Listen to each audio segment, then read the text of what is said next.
All right, here's another reason why I think Matthew the disciple did not actually write the Gospel of Matthew, and this time we're talking about a guy named Papias. Now, Papias is the first person to ever mention that Matthew wrote some type of gospel or some type of document down, right? And so I'm going to read exactly what Papias said, and this is around the 130s. So then Matthew composed the Logia in the Hebrew dialect, and each interpreted them as he was able. That's it. That's all he gives us. So, off first glance, we can tell a couple things. The word logia means sayings. And so, he's saying that Matthew composed some type of sayings gospel in the Hebrew dialect. That does not sound like what we have. We have a Greek narrative. It's written in Koine Greek. It's a several chapter long narrative of Jesus's life. It isn't just sayings. There's stories, all type of stuff. I don't think that we are talking about the same thing.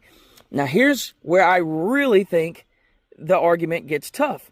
Because Papias, if he's talking about the same Matthew that we have, why would he give us a different story about how Judas dies? So I'll read exactly what he says. Judas walked about in the world as a great example of impiety, for his body having swollen to such extent that he could not pass where a chariot could pass easily. He was crushed by the chariot, so that his bowels gushed out. Another preserved version adds, his eyes were so swollen that he could not see the light, and his genitals were so disgusting and emitted pus and worms. All right, so if he has access to Matthew, the Matthew that people are later going to try to say, look, Papias said it. Papias says Matthew wrote a gospel. Why does he not know how Judas dies in Matthew? Judas dies in Matthew by hanging himself. That's clear. It's just like one sentence. He just, bam, there you have it. In this, he says he swole up and got crushed and something about a chariot and worms came out and all this other stuff. So now, between Matthew and between Acts, where it mentions Judas's death, and Papias, we now have three different stories about how Judas dies.